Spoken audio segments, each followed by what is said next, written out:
Muy buenas tardes, bienvenida, bienvenido a este espacio en Agendas Sin Censura Televisión. Yo soy Luis Guillermo Hernández y le doy la bienvenida a este programa. Si nos está viendo en la noche o en la mañana en repetición en su plataforma favorita, buenos días o buenas tardes y gracias por estar aquí. Hoy vamos a charlar con el secretario de Desarrollo Territorial. No sé por qué, nunca me he logrado aprender el nombre de esta dependencia. Oiga, Secretaría de Desarrollo Territorial, Urbano y Agrícola, Agropecuario. No sé cómo es esa dependencia, me cuesta mucho. Mire, me acaban de soplar para que vea que no las traigo todas conmigo. Secretaría de Desarrollo Agrario, Territorial y Urbano. ¡Pum!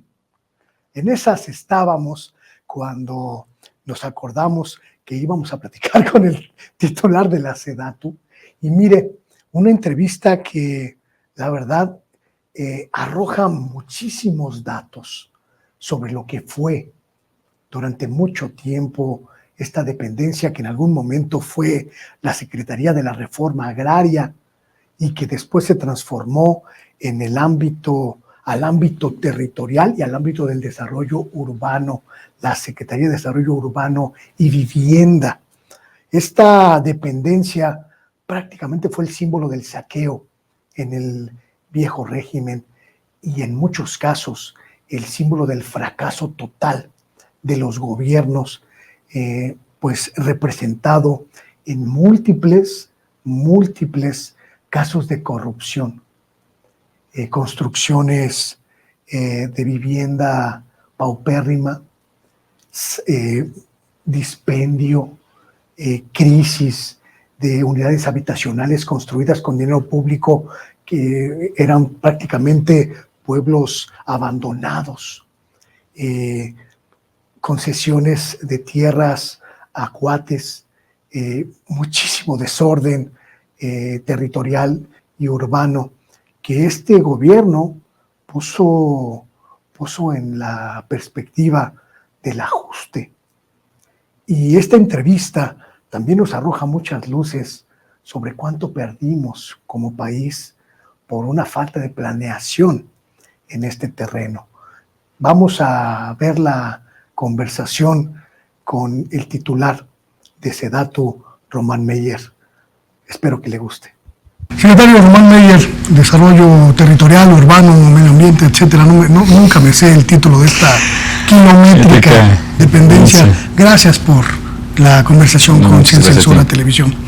Me parece que es importante hacer a estas alturas del sexenio un corte de lo que ha ocurrido en esta secretaría, donde más allá de cebollazos o de reconocimientos, sí se nota una transformación en términos concretos. La transformación de impulsar una nueva dinámica de creación de espacios públicos, la transformación de revisar todo el aparato de desarrollo urbano que estaba prácticamente desmantelado y al servicio de la corrupción, y también la transformación de una nueva forma de entender la perspectiva social en el desarrollo territorial y urbano.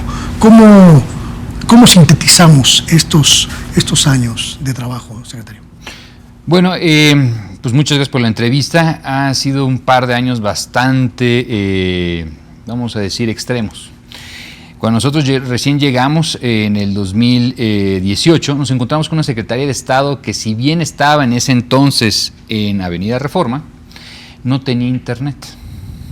Entonces tenías un conjunto de funcionarios públicos que tenían que bajar con un USB a la cafetería de enfrente a conectar su USB. Eso es un ejemplo de lo que recibimos.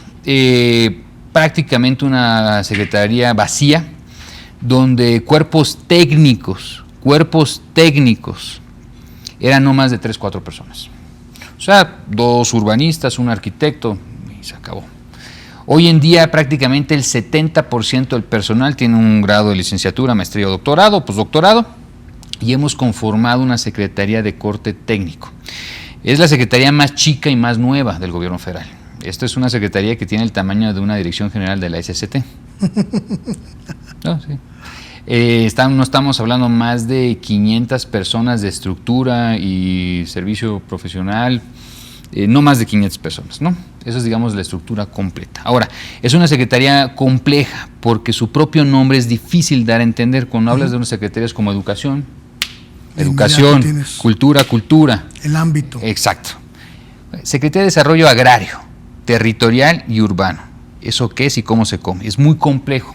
Pero en términos generales, nomás recordar al público que viene de lo que era la Secretaría de la Reforma Agraria. ¿Qué es el agrarismo? ¿Cómo ha impactado en nuestras vidas? Bueno, ya es un tema histórico, no voy a profundizar, pero sí voy a comentar que el 53% del territorio nacional, 53%, sigue siendo ejidos y comunidades, afortunadamente. Y están trabajando en ese sector. Es nuestra obligación procurar a la atención en ejidos y comunidades a través del Registro Agrario Nacional y de la Procuraduría Agraria. Primer tema. Segundo tema, el tema de vivienda. Era una secretaría que no tenía las atribuciones para coordinar, pero ahora coordinamos a las grandes instituciones crediticias en materia de vivienda, al Infonavit, a Fobiste, a Sociedad Hipotecaria Federal, a la Comisión Nacional de Vivienda. Entonces, no había una coordinación, cada quien hacía lo que quería. Por su lado, no. Hacia la autoproducción de la vivienda. Ese ha sido el enfoque principal de este sexenio, la autoproducción. Es decir, que cada quien pueda autoproducir o resolver sus necesidades de su vivienda por su propia cuenta. Okay. Antes teníamos una política de producir viviendas por una cuestión mercantil. Si las viviendas se abandonaban, bien. ¿Qué es lo que ocurrió? Si no, ¿qué es lo que ocurrió? Hoy en día tenemos 650,000 viviendas abandonadas, que es más o menos la zona metropolitana de Puebla, abandonada, vandalizada, saqueada y en manos de terceros. Claro. No se nota porque está fragmentado en el territorio, claro. Pero si uno va a Tijuana, a Matamoros, al norte, el volumen de viviendas abandonadas es inmensa. Unidades habitacionales que no operaron. Porque no había la demanda. Porque la demanda habitacional se centra en una zona geográfica muy específica, que es el centro y sur del país. Y la forma de poder atender esa demanda se requiere particularmente en un 80%, no vivienda nueva, sino mejorar y ampliar la preexistente. Reparación, ampliación. Ampliaciones, mejoramientos. Entonces, giramos todas las instituciones. Es la primera ocasión que se modifica la ley del Infonavit. Nadie desde la creación del Infonavit había modificado la ley, pues la modificamos. Hace un par de días también se modificó la del ISSSTE, el Fobiste. También se modificó. Para ir en la misma línea. Para ir en la misma línea y liberar lo que es el derecho de los trabajadores que tengan la libertad de hacer lo que ellos quieran con su recurso. No necesitamos al Estado mexicano decirle cómo gastar. Claro. Tenemos que ser facilitadores del proceso. Entonces, afortunadamente, cuando nosotros llegamos al corte del 2020, a través del Coneval, hemos reducido el déficit habitacional de 9.5 a 8.5. Es decir, facilitar que la gente pueda remodelar o ampliar a resolver el déficit habitacional. Okay. Digamos, si requiere agua, luz, drenaje, mejoramiento, nuevos materiales, ampliaciones. Y liberar el crédito, ¿no? Tasas preferenciales. La primera vez en la historia que el Infonavit tiene una tasa del 2.8% para los de mayor necesidad, que está por debajo de lo que sería la tasa comercial.